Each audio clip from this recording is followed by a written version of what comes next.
So welcome everybody to this webinar. This webinar is the first lecture in my Art as a Path of Schooling for the Soul.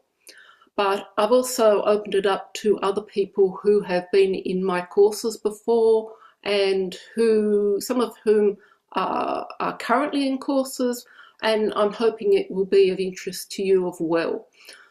And when looking at this theme,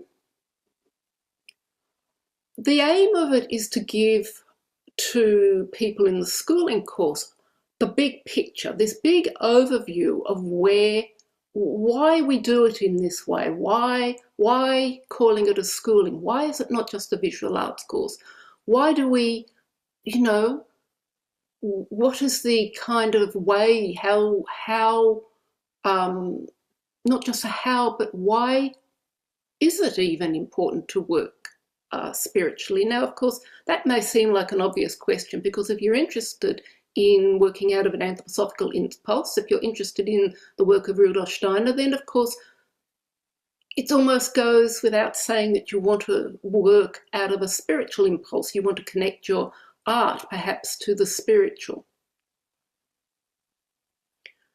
And one of the questions that comes up is the artist of the future. When I say the artist, I mean the artist in all of us. So although you might be, you're doing a course, some people are professional artists, some people are art therapists, some people are in other walks of life and are interested in using art as a tool. Yeah, it's very varied, but behind this, it's really addressing art as a future impulse.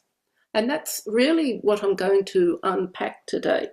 So one of the things about the theme, so it's create, heal, ensoul. And I will talk about that a bit more in a minute. But the path of the artist is not necessarily a straightforward one. When I say that, I mean Rudolf Steiner does not actually give a very structured path. When you think about his spiritual development exercises, his inner work, how to know higher worlds, he gives a very structured path. It's very much about, this is what you do, you spend 5 minutes doing it, you do it every day at a certain time, you do it for a month, you're one exercise, often a very simple exercise, and you don't do anything else apart from that one exercise. You don't think, oh, I've mastered it now and hop on to the next one. He said, no, 1 month, and then you do number 2, yeah? So it's always this very, very structured process. And when you come to the arts in general, some of the arts also have very structured process. So you only have to think of perhaps of the art of eurythmy. If you do a eurythmy training, there's a kind of almost, you might say, a standardized curriculum. And in this standardized curriculum, for want of a better word, that means that someone who is, you might say, a qualified eurythmist who is done in a recognized training can set up a training, and after some years they can invite somebody from the Goetheanum, from the section for the performing arts, to give them authorization to say, this is a authorized eurythmy training. So what it means is that all eurythmy trainings around the world that are authorized are all following the same path. But when it comes to the visual arts and other arts, there's, more or less, there's a certain amount in the speech and drama, but less so in the other arts. But I'm just mainly talking about the visual arts here, particularly painting and drawing. But when you come to the visual arts, there isn't a structured path. So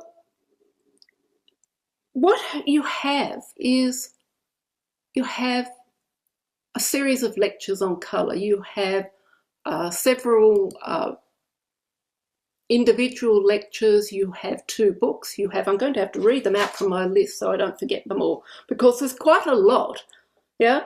There are the book, The Mission of the Arts. There's the book, Art in the Light of Mystery Wisdom. There's the architecture lectures, which are called And the Temple Becomes Human Being. There are the individual lectures, and there's comments and personal reminiscences woven in amongst all these different sort of lectures. And then you also have, there's the lectures on Goethe's theory of colour, which are also relevant, and then you get lectures where the visual arts are discussed in other fields, particularly in the medical therapeutic field, but also in the education field. There's also that, as we know, anybody who works in a Waldorf school, or Steiner schools as they're called in Australia, will know what a strong role all the visual arts, not just all the arts, not just visual art takes. So we have then a huge body of knowledge, but it's not put into a structured path. And then we have this big portfolio of the training sketches. We have the 9 training sketches, we have the 7 school sketches. There's in fact 28 main training sketches, and then there's this other huge body of the evolutionary epoch sketches. These, when I say sketches, these are pastel drawings or occasionally watercolours that were created by Rudolf Steiner as indications to the visual artists as how to proceed, how to work anthroposophically in their visual art. Then you have the blackboard drawings, you have the planetary seals, you have, you have posters. So there's this huge portfolio. And amongst all these different places, then there is this, you might say, a kind of a thread running through them all. So when one wants to describe the path of the artist for the future, in the visual arts, it is not necessarily a very straightforward thing. And if you want to do a visual arts training, as some of you are doing or have done, or you've done an anthroposophical artistic therapy training, then they all tend to work with different streams or different approaches. You have the Wagner School, who work with the training sketches. You have the Essenza School, where I trained, which works particularly with the colour lectures. You have the Hauschka School, who are a art therapy, and they work more indirectly with certain parts of the training sketches. There you have the Collot d'Herbois School, you have the Eva Mace School, you know, all these different individuals who've taken this work, but it all originally stems from one of the artists around Rudolf Steiner at the time, Henny Geck, her name was, asking Rudolf Steiner, could he give some indications for what the artists would do? And he created a sketch and he handed it to her and said, here, try this. And that was the first of the 9 training sketches, which we do in my schooling course. We do the whole 9 somewhere along in the 2 years.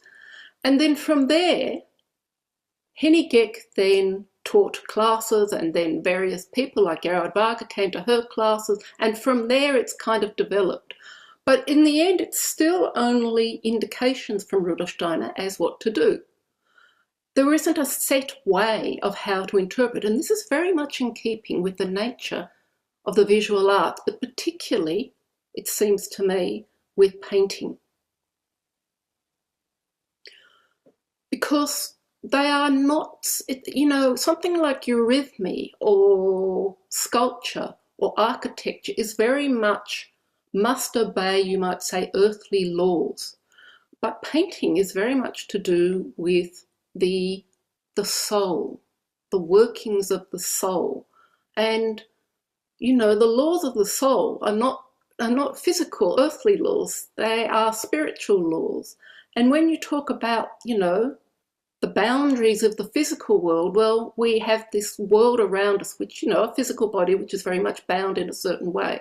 And we have these life forces that are called formative forces or etheric forces, and they shape and support us and give us life and sculpture and eurythmy and speech to a lesser extent and architecture work with these. But when you look at the soul, I think it was this ancient Greek philosopher called Heraclitus who said something to the effect of, you cannot find the boundaries of the soul. Where do you find the boundaries of the soul? It's like, it's like, how far can you go? How far out? How far deeply inward can you go into the soul life? And so this is why we find then this less fixed way of approaching the visual arts when we want to create a path.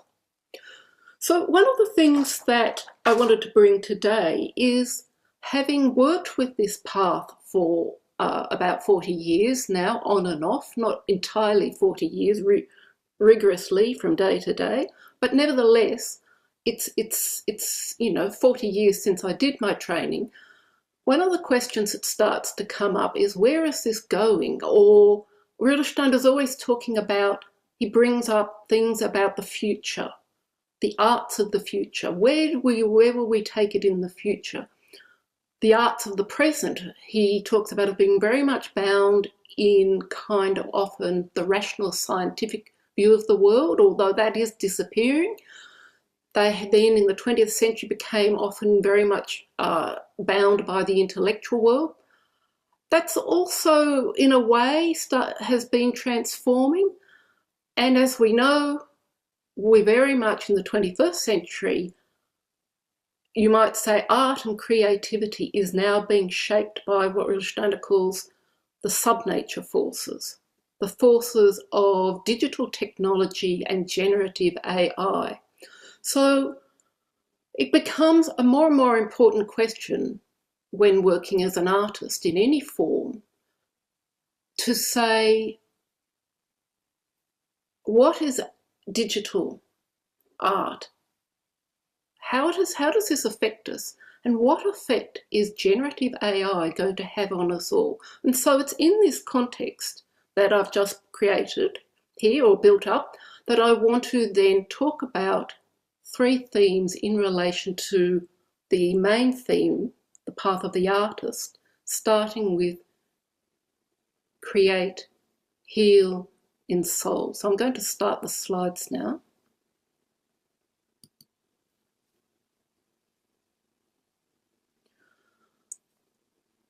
Would like to present some thoughts on three quite different themes, or they seem different.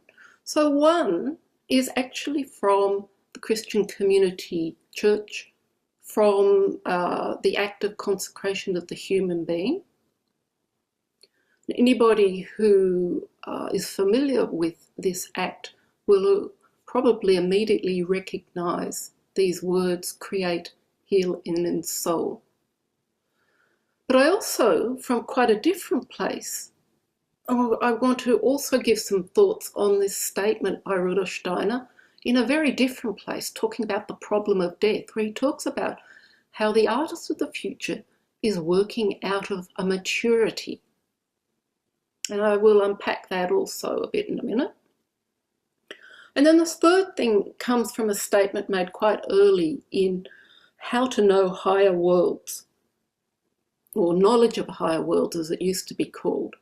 And that is where he talks about this seemingly simple thing of developing artistic feeling. So those are the three themes that I want to talk about. And because it all gets quite complex, or hopefully it won't get too complex, I've tried to intersperse the text and what I'm saying with lots of pictures. And some of those pictures are coming from people who are here today, who have been in my course in the past or still in it, and some of them are Rudolf Steiner's, and some of them, there's one or two of mine, just to try and illustrate these ideas. So first of all, create, heal, and ensoul. We have, as I said, this comes from a part of the act of the consecration of the human being called the transubstantiation, and I'll go into that word a little bit more in a minute. But we immediately have this feeling that when we put those three words together, create, heal, and soul, there's a threefoldness to it. And that's how I'm treating it. We have here on the right, this is quite a well-known sketch of Rudolf Steiner. It's called The Threefold Human Being. You often see it, or perhaps if you browse through a book centre with a Rudolf Steiner book centre or a catalogue online, you will see this image online. And I must say that whenever I look at it, I always remember, or it kind of reminds me how spontaneously Rudolf Steiner gave sketches to Henny Geck. Yeah, I always have this picture that he grabbed a nearby bit of paper and some chalks from the board, or maybe he had some pastels with him, and sketched something within 5 minutes and said, there you are. That's an indication. He called them picture seeds. Start with that. Sometimes people say, oh, Rudolf Steiner was a great artist. Well, yes and no. I think I wouldn't call these sketches great works of art. They have the potential for you to turn them into great works of art. But Rudolf Steiner himself said, painting, watercolour painting, will take me 30 years to master this art. Yeah? So he really he did a few watercolour paintings at the end of his life, the last year of his life, also a little bit on the first Goetheanum, where he started to work out, this is going to take 30 years to master this. Some of us who've been painting for 30 years will probably say, I need a lot longer. So this sketch is a threefold human being, and we see at the top the thinking human being, the feeling human being, and at the bottom, and it is over 100 years old, this sketch, not the photo of course, but the sketch itself, and the head of the little man or the human being at the bottom has disappeared, and all we see is what looks like a box and this little red ball. So, but it is actually the activity of the threefold thinking, feeling human being, willing human being, in this wholeness of the cosmos, yeah, floating in this kind of egg-like structure. So, as we know, threefoldness in the human being is not just looking at our threefold faculties of head, heart, and limbs, but also we are a microcosm of this, of a kind of a threefoldness throughout the cosmos.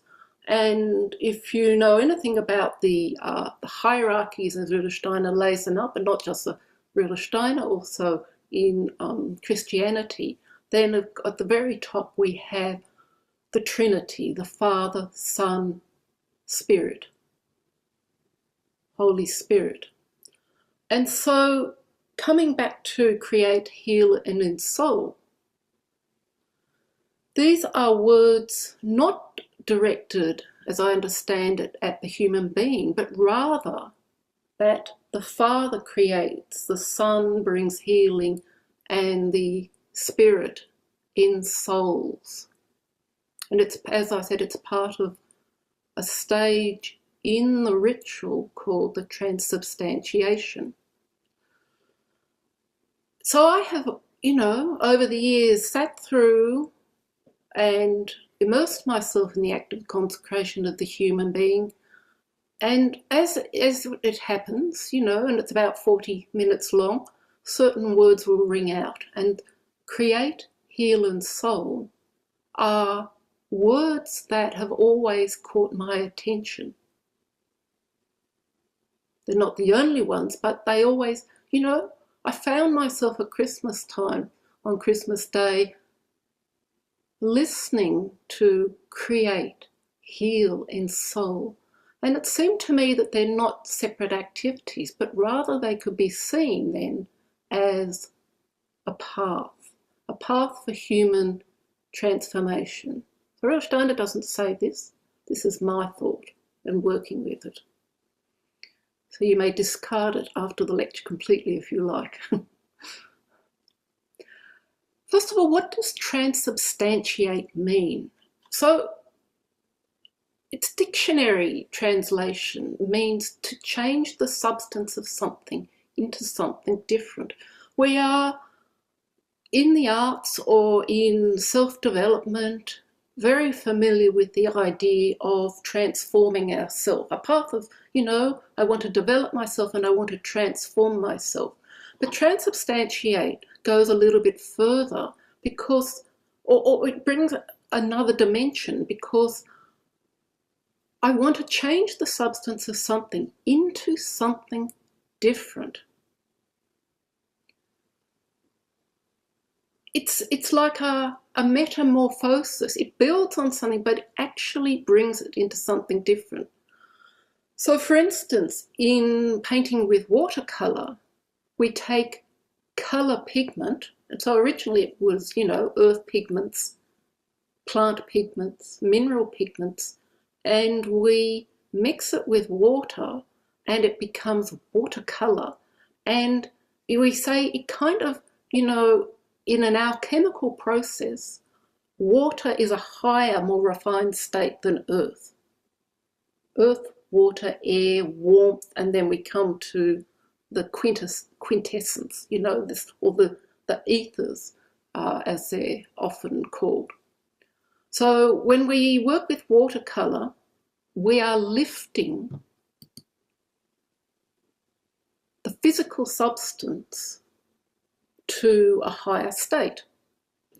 But then in the act of painting, we bring in the human activity, and that transforms, again, this watercolor out of my inner impulse and my imagination. It's like it goes through me and it creates something on the paper, on the board, the canvas. Now, of course, with other arts, it's the same thing, whether it's clay, whether it's a non-physical art, There's all kinds of transformation going on where you're taking something and it passes through the human being to create and comes out again, to put it crudely, as something that not only has your individuality stamped on it, but also has brought, you might say, something new into the world. So Rudolf Steiner talks about this transformation of substance in many fields. Perhaps he talks about them all, I don't know. He certainly talks about them in medicine, in biodynamic farming, in the arts, and in inner development through meditation. He actually does use the word in the medical lectures to the doctors, transubstantiate. So it's not just to do with a spiritual religious term of turning bread and wine, bread and water into wine, or taking the bread.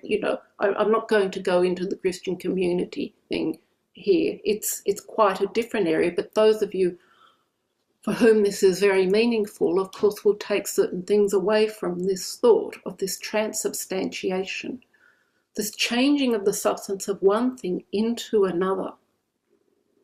So you only have to think about in medicine, taken from, let's say, based on plants or on minerals like gold. It's taken and then it's changed in its nature, isn't it? It's potentized, or in some way it may be heated and the lower part falls away like ash, and then there might be an essence. That we get the essence of lavender. So you have a lower part and a higher part. And then, of course, it enters into the human being, and the human being also transforms it and brings about a certain state of health. And biodynamic farming as well.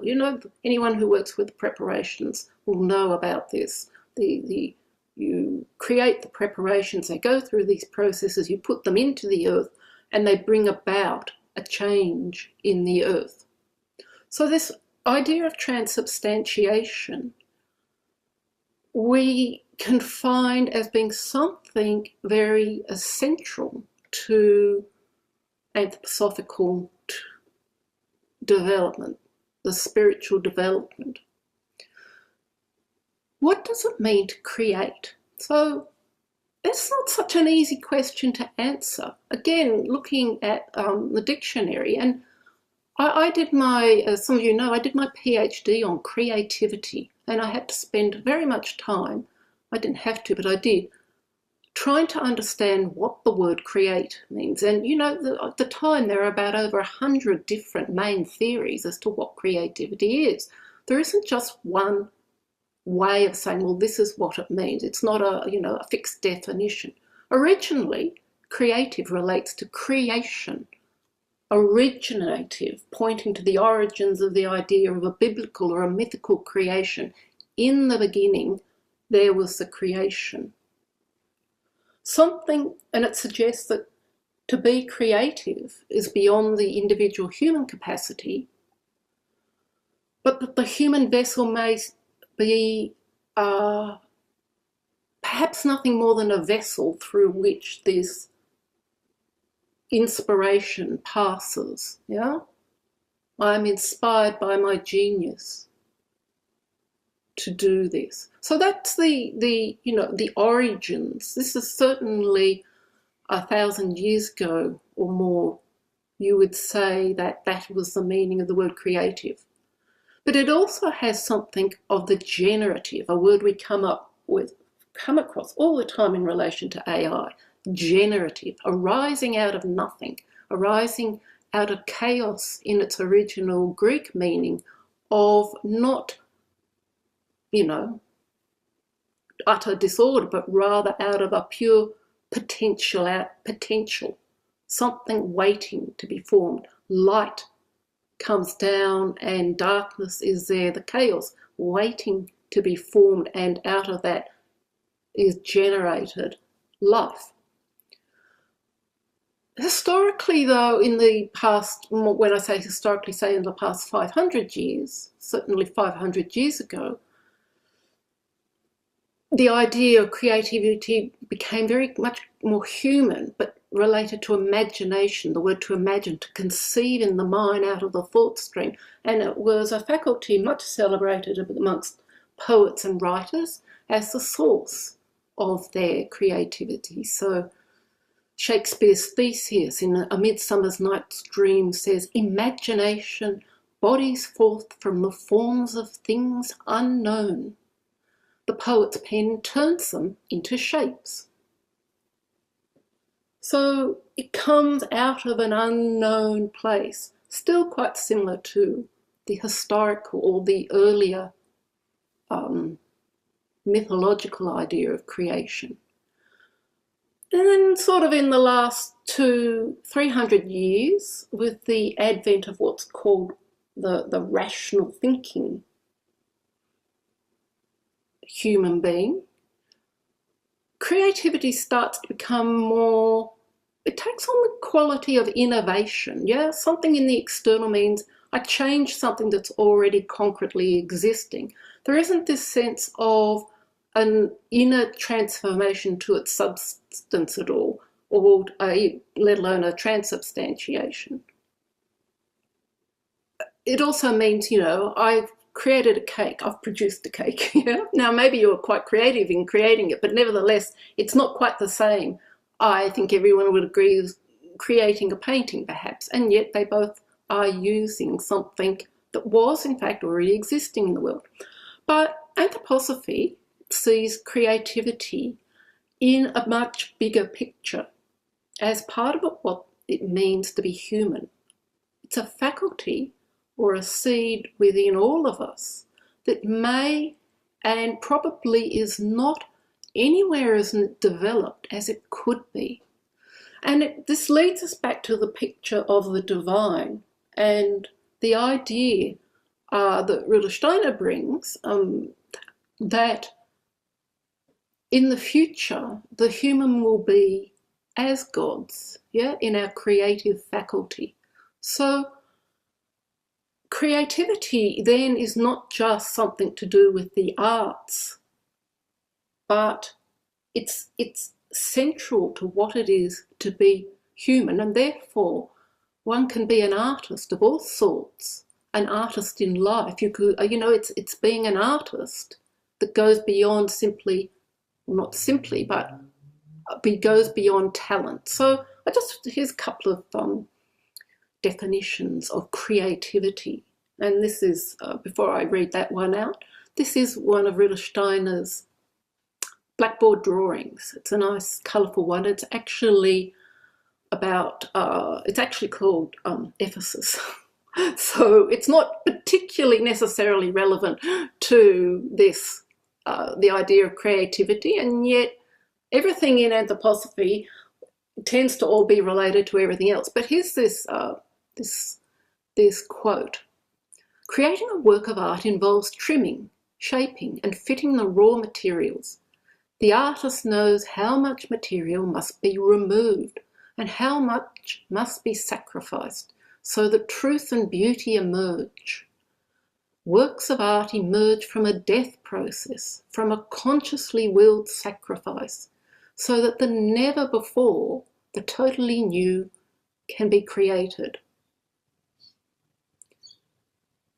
Anyone doing a painting, going through a painting course, will come across, will meet this in some form, that at a certain point, especially if you've already done a lot of art in the past, that you'll find yourself meeting a wall of, oh, my paintings always look the same, my drawings always look the same. I seem to hit this wall of not being able to go further. And that's kind of the beginning of what's meant by I have to sacrifice something. It's almost like I have to sacrifice something of me or what makes me comfortable. Right? Sometimes I've heard people say, I always like to bring my art to a place where I feel comfortable with it. If I like it, it looks good. You know, I can put it on the wall and say yes. And sometimes then one finds after a while, certainly if you're surrounded by other people, you'll go, oh, something new has to come in. And then we realise we have to let something go and open ourselves. Perhaps then that something new can come in. This, in a sense, takes us beyond self-expression to allowing, let's say, spiritual forces or soul forces from the spiritual world to permeate our work.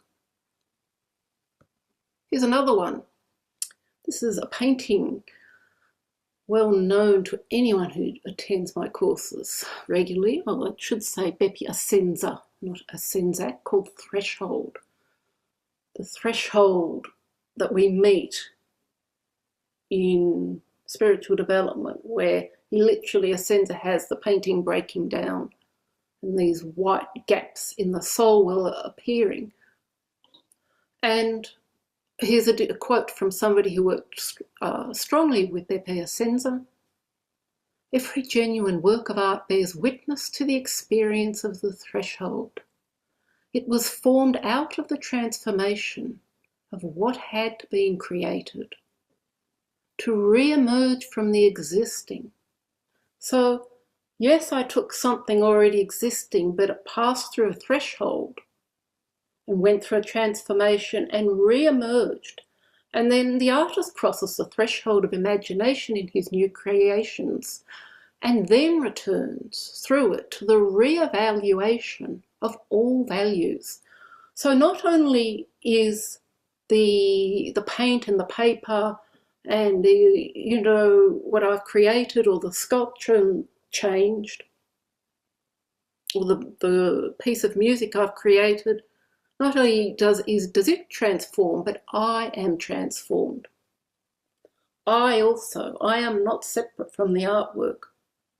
I am transformed also by this process. What does it mean to heal? In English, the word heal comes from heilen, to make whole. So this is, you know, pretty foundational to healing. I make whole again. Something that was disordered and appears as illness or sickness or a wound or something is made whole. And often in anthroposophic therapies, we often talk of, what we're trying to bring is balance and harmony and order. We want to harmonize our threefold body. We want to harmonise our thinking, feeling, willing, or yeah. But Rudolf Steiner says, yeah, we must not think it's just about harmony. It's not just about bringing balance with the head, heart, and limbs. We also have to try and bring the human being as healers, as doctors, as therapists of all sorts into connection with the spiritual, to connect with our higher self, to connect with the spiritual, and then that will permeate the physical, our illness, our being, and lift it bodily, lift that material to the spiritual. So again, that word transubstantiation he used in relation to anthroposophic medicine, the transubstantiation of the human being towards a wholeness. So, and this also connects to the arts as well. The artist does not bring the divine to earth by letting it flow into the world. That's the starting point. Rather, she elevates the worldly to the divine. So again, we have this picture of this transformation of something to a higher state. And this is, the healing. So often when people come to the arts and would like to do arts, it's also not only, it may be out of an impulse to be creative, to develop myself, but also to bring healing. I know there's a number of people here who are either art therapists who are interested in the path of healing. I have this impulse to heal. So we have then the artistic therapies, the anthroposophic artistic therapies then developed out of the artistic impulses. So I take you with me as an art and I make it curative. I use it in such a way that it addresses the sort of the healing that makes whole. The same, of course, with painting, with working with clay or line or colour. Yeah, we're doing more than bringing the balance. We're bringing to a kind of a whole, back to that picture. Always, we're working with the whole, not just, oh, I'm painting or I'm healing or I'm a farmer or something. We're always working with this whole picture of whole. Just an example here. Just some from Sylvia, who's here. She's in the second year of schooling, and I know, Sylvia, I asked your permission last year, so I took that for granted when I've used them again. I hope you don't mind. But on the left, we see one of the very first training sketches that Rudolf Steiner dashed off and gave to Henny Geck. It's the sunset. And here we see already Sylvia going through this process. So first of all, in the middle one, she takes it into pastel on black paper and works with this feeling of, what is it in the red and the blue that makes the sun set as opposed to rise? Yeah. What is? How do I take Rudolf Steiner's picture? I don't copy it. He hated copying. Thought it was one of the original sins.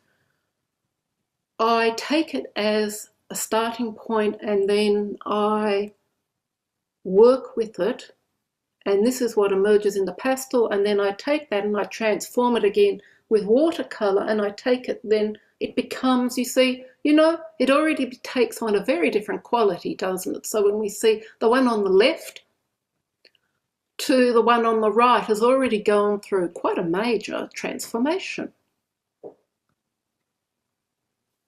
through just working with it in the privacy, or Sylvia in the privacy of her home. And then when we come to the word Ensoul, well, Ensoul, to bring into the soul, to make inward, but it also has this quality of enfold.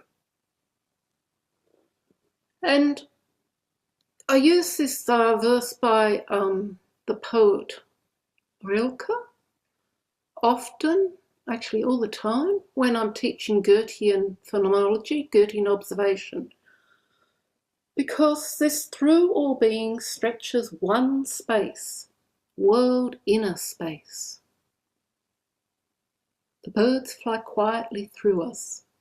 Oh, I who wish to grow, I look out, and inside me the tree grows. When we really look out into the world, we really sharpen our faculty of perception beyond the everyday. When we really know something in the world around us, we take it inside, and then I feel myself, the tree, the bird.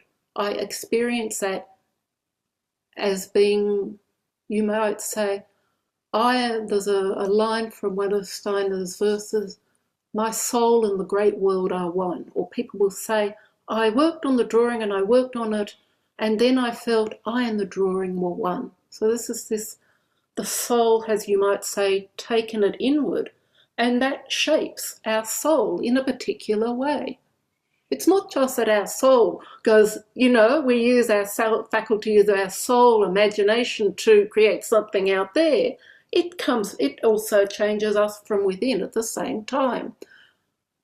So, I call my course Art as a Path of Schooling for the Soul. We actually are working on changing and transforming our soul as well.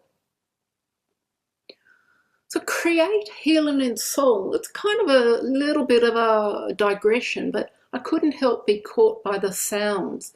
Of course, this is English. Create, eight, A, heal, E, ensoul, O. Anybody who's done a lot of eurythmy will probably feel themselves going through the A, E, O, yeah, of that vowel sequence.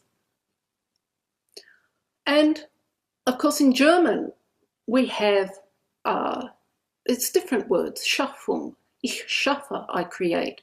Ich heile, I heal, make whole. Ich beseele, I ensoul. But it also has something of the quality of I animate, I bring it to life in the soul. The important thing here is this progression of the vowels carrying this, what I'm saying is a transformative process. I create, it brings order to my I. I feel myself in the E, and then I take it into my soul. We tend in the visual arts, or many of the arts, perhaps all of them, to tend to think about just creating, and that healing is a different area. Or perhaps I work with two of them. But this ensouling is also very important. So, as it says here, music brings the law of the I or the ego down into the soul body. Painting brings those laws of the soul down into our etheric body, into our life forces. So when we're painting, thinking of that water is the bearer of life. We're bringing bringing our soul faculties to work with our life forces, our etheric body. In eurythmy and creative speech, you have the vowels. You are, I've heard them described as the sounds of the soul. A, E, O, kind of reminiscent of the cosmic word E, R, O. As I said, it's different. This is just English and also German. Schaffe, A, heilen, I, beseelen, A. But you can think about it in your own language. It's more this progression in the vowels of taking one on this particular process. So ensouling in the colours is something we talk about all the time when working with colour. The task of the artist is, in the anthroposophic artist, is to lift the physical colours to this ensouled state. We talk about the soul lives in colour. human being ensouls himself living in colour. I think you only have to do a couple of hours working with colour circle in wet on wet, this immersive colour circle we're going to do on Saturday, some of us, to feel, oh, I'm ensouling it, I'm bringing it into myself. It's not just a painting I'm doing out there. And on the left there we have a painting from someone who completed the schooling course last year. And it's what Rudolf Steiner calls the luster colours and the image colours. In his colour lectures, he talks about luster and image. I'm not going to go into this here. I have a whole course on it starting in a couple of weeks, or looking at what Rudolf Steiner means about the soul, ensouling colours and the image and the luster. But certainly what he talks about is the luster or shining colours. And he says, in blue we can experience the shining of the soul. So this, I know the person who painted this, Claire, described this painting. She was very happy with it as this picture of the ensouled colours floating in this kind of almost planetary world, which of the image colours around it. And then on the one on the right, it's an exercise in ensouling red, lifting it, giving it a spiritual nature as it hovers there in its complementary colour of green. I want to bring out, ensouling can also mean I want to find the essence of what it is to be red or green or blue, and bring that to my painting. So having looked at create, heal and ensoul, I want to look at the second area that I mentioned, this from quite a different area. The second theme. In a lecture called The Problem of Dying, there's a short section on art of the future will be an art of maturity. And when one thinks about art or being creative, the creative ability, or we tend to think of it as being, first of all, we think of it as self-expression. And that, of course, self-expression is a wonderful place to start with any art. It's like you have to start knowing yourself before you can start to transform yourself. But there's also a tendency to see creativity or being an artist or a musician or a performer or a poet or a writer to being something of that, a God-given talent, something I came with from birth and was given to me. Perhaps it was in my family, or perhaps, it came out of nowhere. But, I can see it in my 10-year-old, I can see it, in people in their teens and 20s who you see have a particular talent. I've put there, is it a pathological state? And you may laugh and go, oh my goodness, that's a bit strange. Nevertheless, throughout the 20th century, up until the first part of the 20th century, in the whole world of psychology, creativity was actually labelled a pathological state. I know this because I worked on this, and I found all this when working on my doctoral thesis on creativity. See, it might seem strange to us today when we think so much of creativity as being bound with well-being and inner health. But the state of being a genius was actually considered to be on the pathological, on the scale towards the pathological, rather than the sort of the everyday normal. And it's interesting when you look at the biographies of many famous, I'm thinking here, I've got to think of some examples of Western composers or artists.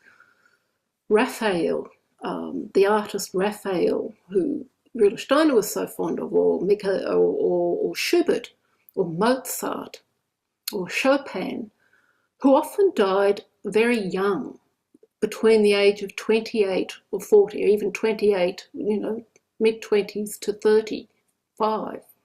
It's like they brought their gift, they revealed it to the world in wonderful symphonies and compositions and artworks and things that they wrote, and then they left again, having brought their gift to the world and left it for the rest of us to enjoy. And even artists who then don't die, of these genius category, who didn't die at this age but went on to 60 or 80, or in Michelangelo's case to 90. So I remember, and I can't think of if it's Richard Strauss or Richard Wagner, so don't quote me, but he said, I never had a new idea after the age of 40. From then on, I simply had to work at developing the existing ideas. And I have a slide here of some work by Michelangelo. I once did an intensive study about 30 years ago of looking at all his artwork as a picture of his biography up until the age of 91 when he died. And on the left we have a famous statue carved out of marble, his Pieta, which he created at the age of 23 or 24. And to think of being able to create, I know it's, when I think of what I could create at 23, 24, and I'm supposedly have a talent for painting, yeah, the idea that you could bring forth something so complex and profound and beautiful and fully formed and finished at the age of 23, when most people are just still wandering around in a haze, you know, trying to find themselves, is quite, you know, this is a kind of a genius faculty. Nevertheless, he went on then to keep working until the age of 1991, and he did a series of 4 Pietas, at least 4. One of them is in a bit of doubt, but there's 4 main ones, but also in paintings, other things. But in sculptures, he did when he was 90, the one on the right, he was working on still when he died, and it's not finished. But if you ever get a chance to look at it up close, it's quite raw, and you can see all the chisel marks. It has nothing of this completely beautiful, finished form of his younger work. But there's a quality to the expressiveness in the way the mother holds, you know, the body of her dead son.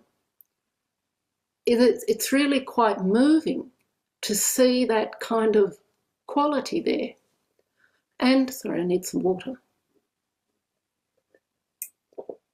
And the fact that after having created perfection at the age in his mid-20s, Michelangelo was not satisfied and kept working and working and working, always trying to find what is the essence of this Pieta figure.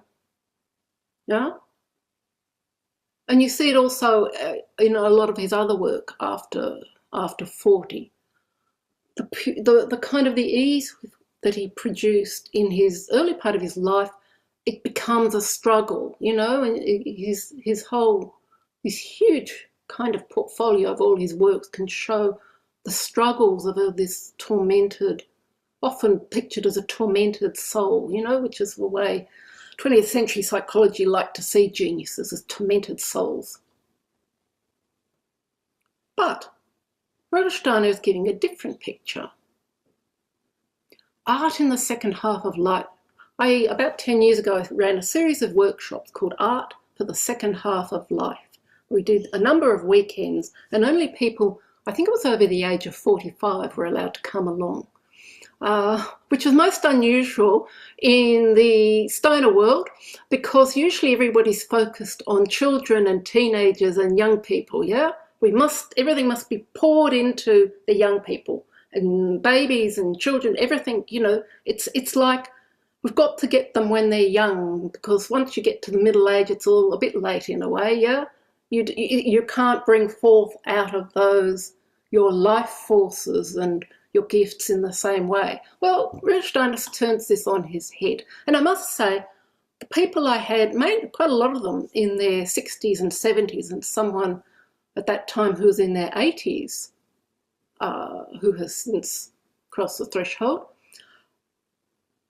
produce a quality in their artwork which is very different to the young people I was also teaching at the time in the Rudolf Steiner college.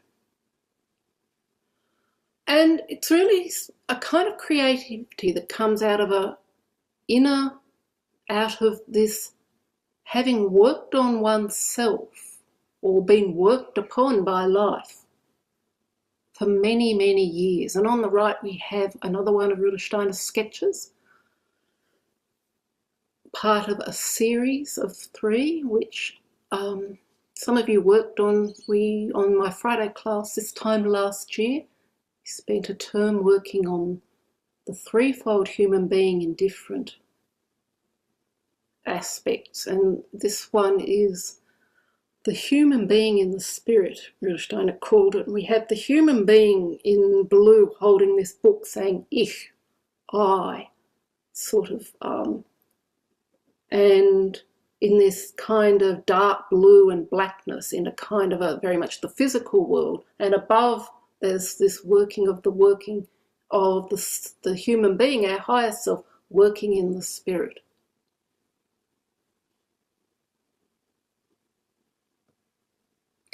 And in this lecture that I was just referring to, the problem of dying, Rudolf Steiner says, the art of the future will be an art of maturity, and it will not be until a comparatively late age in life that a person will feel inwardly mature enough to engage in art. It will no longer be believed that in later life it is impossible for a person to have the forces needed for artistic creation, these forces of youth, or these gifts, these talents that just come forth without much effort. Far rather, it will be found that only by deepening and strengthening acquired through spiritual science, through inner development, can the forces that will lead to artistic creation in the future be set free from our inner being. There's the quote at the bottom, and in the creations of the artist there will appear to us traces of his soul experience in the cosmos, takes on an extra meaning, that in the creations of the artist, these traces of his mature experience in the cosmos at night, yeah, or the inner work that I do, my spiritual development, what I bring from me, from my higher self, all these different things, not just the talent I bring from my pre-earthly life, but rather what is something that is maturing all the time. I can't help but think when reading this, and I only read it fairly recently, in the last few months, this quote, I can't help but think about, again, AI and digital technology and the deadening of the life forces in the human being, and the way perhaps those of you who work with children can all have, or for many years have seen, that over time children are often quite young, very intellectual, and don't have those healthy life forces perhaps that people in previous generations. And I can't help but think this looks to a future where those youthful life forces, we will not be able to draw on them in the same way, and that creativity has to come out of quite a different source instead. There's a whole kind of lecture or way of, it's a whole theme in itself. But nevertheless, I'm sure it's worth thinking about that one's never too old, they say, to start something new. Well, really, Rudolf Steiner is saying actually it's the best time when you're older to do this, yeah? Because then you're going to bring something to it which goes beyond earthly talent, not to dismiss earthly talent at all. can be very helpful to carry one through something, to carry one through in one's art for a while. It always runs out, as that composer said. At a certain point, it runs out, that source, and you have to find a different source. The third theme I wanted to look at comes from a statement made by Rudolf Steiner in How to Know Higher Worlds, before he talks about, quite early in the book, about the development of spiritual faculties. And it should be remarked, he says, that artistic feeling, when coupled with a quiet, introspective nature, forms the best preliminary condition for the development of spiritual faculties. But how to set to work to develop such faculties? And then, of course, he unfolds all these exercises that require discipline and will and imagination and observation of plants and pencils and paper clips and all sorts of things like this. I'm sure many of you are quite familiar with them. But I want to look at this word artistic feeling, because it seems fairly straightforward to say, what is artistic feeling? And yet artistic feeling is something not just, it's not just, what looks artistic to me. Rather, he's referring to a feeling that one develops out of the soul forces developing, that goes beyond things like saying, oh, I like it, I don't like it, that colour makes me feel good. Yeah, it goes beyond this sympathy and antipathy to take on more and more depth and breadth in the soul. So, of course, this development of spiritual faculties can not only be done by meditative exercises, but anybody who goes for many years along an artistic practice will also probably say, certainly the ones in the anthroposophical world will say, yes, it's a whole development of spiritual faculties in the practice of my art. So this coming then back to a feeling, Kandinsky, and who was a contemporary sort of Rudolf Steiner's, a famous early 20th century painter, wrote a manifesto or a book called Concerning the Spiritual in Art, where he talks about developing feeling in art that goes beyond what one might think of as the surface feelings of, like the surface of the water, not just those random feelings, or maybe not so random feelings that come to us all the time where, oh, I feel good, I feel bad. Yeah, it goes beyond that, or I feel love, or I'm angry. It goes beyond that to the depths of the soul. It says it's like fishing down into the depths of a river or into the ocean and bringing up from below, becoming connected with the deeper feelings that often you can't really quite find words for. And learning to find a language for those experiences out of the soul is a kind of ensouling of both language and of one's those experiences in art. So I have just an example here of someone who completed the course last year. I mean, lots of people write wonderful things, but the exercise on how to paint white without painting white. This person who originally started off saying things like, oh, I don't really like the exercise, or it makes me feel good, as so often as say at the beginning, comes to the point where she says something like, the white only started to shine when I added accents. It existed in different tones, but only when I intensified the colour did the white start to differentiate. At the same time, some very subtle tones became close to the white of the sheet, although there was colour everywhere. The more intense the colour, the stronger the accent needs to be, as a counterbalance, as a gesture of active presence.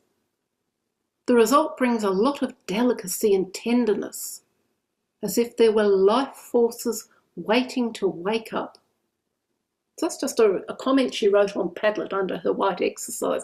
And you can see an enormous development from saying, I enjoyed the exercise, to being able to articulate in this language of a whole soul experience where she has worked with white and colour, and she has ensouled the experience and can produce it in language. And the language, she doesn't even speak English as a first language. But this is why you find yourself developing this out of learning to ensoul colours, for example, or ensoul sounds or forms. That, again, this deepening in the soul life where my feelings are very much more complex and nuanced and coloured than beyond the I'm enjoying red or something like that. So what really Rudolf Steiner, you might say, is he's talking about the human being becoming an art form. Not just we create art forms out of our soul spiritual experiences, but in this activity, in the creative activity of creating, healing and ensouling, we transform ourselves into a work of art. What a piece of work is a man, says Shakespeare. So, yeah, again, I know there's lots and lots of quotes, but, you know, there'll be a recording of this and you can sort of go and look at them again and listen to them and ponder ones that you find particularly meaningful. Hopefully you will do that. A true understanding of matter, of the physical world, cannot be reached if observation of colours or forms or sounds is based solely on intellectual explanation. Yeah? I see colour, I see red because the cells in my eye or, you know, react in such a way with other cells. Sorry, I'm not a physicist. I can't describe it in that way, but you know what I mean. A physiological reason, purely scientific reason for why I perceive a colour. He says it's not just, you can't come to it just out of that intellectual approach. All forms or colours or sounds all they do is set in the process going that creates the work of art. You take hold of these forms, these colours and sounds, and they are the beginning of the process that creates the work of art. So then the work of art becomes what the soul experiences when it shapes the forms, when it feels the shape or the sound or the gesture. It really shifts a whole other way of looking at what I'm doing with a painting or a sculpture. It really, what is my soul experiencing? And this is the work of art. And I transform myself. I become my painting. I become the word. So particularly in regard to painting, the path of the artist, I said that Rudolf Steiner gave all these sketches. I often have talked already in the meeting, I think yesterday, the 9 training sketches. The sunrise at the top is the very first one that Steiner sketched out quickly on a piece of paper and said, here's the beginning of a path of the visual artist. And we have this path through sunrise, sunset, to moon, these cosmic bodies. And we always paint them in sequence. I always have to stress this. They are to be painted as a sequence. And then we go to the trees, the blossoming trees, the summer trees. And then, so we're in the earthly nature. And then we go to cosmic nature again. The moon rises and leaves the earth. The moon sets and is taken back into the body of the earth. And the sun rises again. But it's a completely different sketch. It's gone through a transformation through this 9 stages. And the sunset also looks very different. You have to do it to really have that kind of experience of how this works, but it's quite a powerful experience. And then he says then in another place, art and its future task is a different task. Rudolf Steiner is always giving us tasks, yeah? Nothing's ever easy. There's all these tasks we have to fulfill all the time. We can't just create. When you grasp what lives and rules in nature, you have woven yourself into nature's creation and now create like nature. And this is the basis of true artistic creation. And all arts in the future will be more or less return to this. So, that's a whole kind of, I understand the laws, I weave them into myself, and then they go through my individuality and they appear. Then in my art form, I create like nature, but out of myself. There's just some examples of mine of that sunrise, working with both streaming formative forces out, and the very different forces of the rising moon, and the forces around the trees at different times of year, in spring and autumn as opposed to summer. I'm running out of time, I can move a bit quicker. Threefold transubstantiation, create, heal, ensoul. Here we have those three pictures Steiner gave of the threefold human being. You could say the one on the left, the physical, the body, the soul, and the spirit. But it's also spirit in human, human in spirit. It's fascinating just to try and work with them. I know they can look really strange, and people say, oh, that looks very esoteric. But it's not quite as strange once you've gone through all kinds of other processes. Or, when you actually, it's always in the doing, something new, and you go, oh, is that what it means, yeah? In my class when we did that, everyone had a slightly different interpretation. And they were all, had a truth in them. So the human being becomes an art form. This goes beyond the human being creating a work of art, but rather we become a work of art when we transform ourselves. That's just even, we don't even have, he doesn't even give us one way of doing a sunrise. It's like at least 3 different ways. However, what art, and I want to bring this to a close, art sensitizes us then, all art sensitizes us to the unseen living forces that are, you might say, the laws of our art. That generative AI and digital technology seek to cut us off from, to take over from us. How many people have you heard of in the creative arts, not just the creative arts, who are losing their jobs and being replaced by generative AI, which seeks to cut us off from our spiritual self?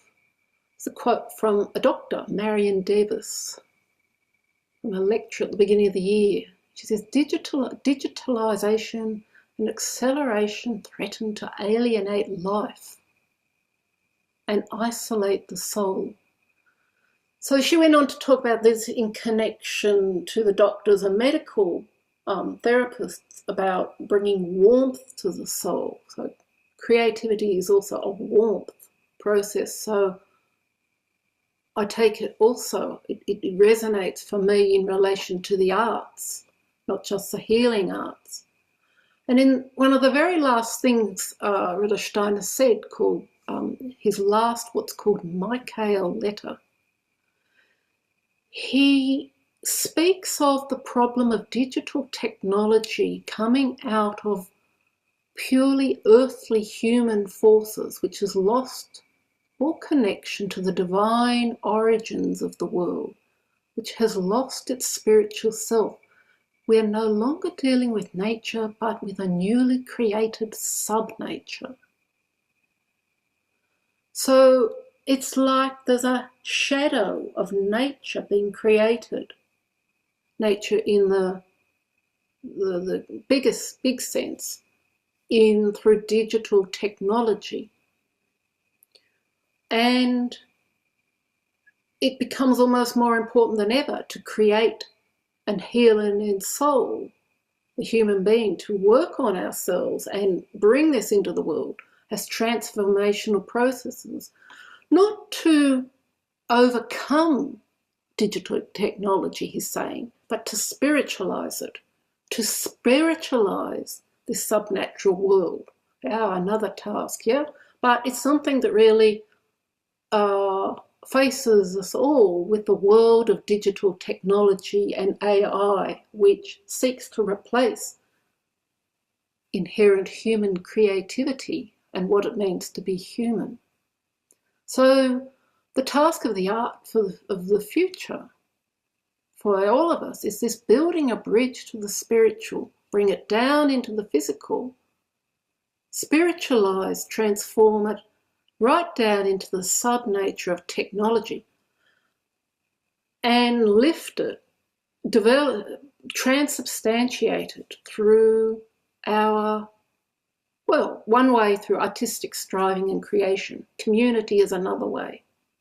Only last night, at the end of the meeting, when I was just sitting with a couple of people, one person said, even just doing this together online, scattered as we are around the world, she felt it was like a spiritualization of the technology if we were to work together from different places around the world, working out of this artistic impulse together. That in itself, she thought, helped spiritualize digital, the virtual space, so to speak. So that's all I have to say. That was a lot. Sorry, I always go over, it's hard not to go over time. So I'd just like to finish there with all those different thoughts and all these different, as I said, they are different aspects of a theme of this question of what is the task of the artist today and into the future? What is the task in the face of digital technology and AI? Where is the art going into the future with all these different aspects playing into it in the development of the human being? And yeah, I'll finish there. Okay, then I will say good night to everyone. Thank you, Fiona. Bye. Thank you, Fiona. Thank you very much, Fiona. It was Thank you. fantastic. Fiona.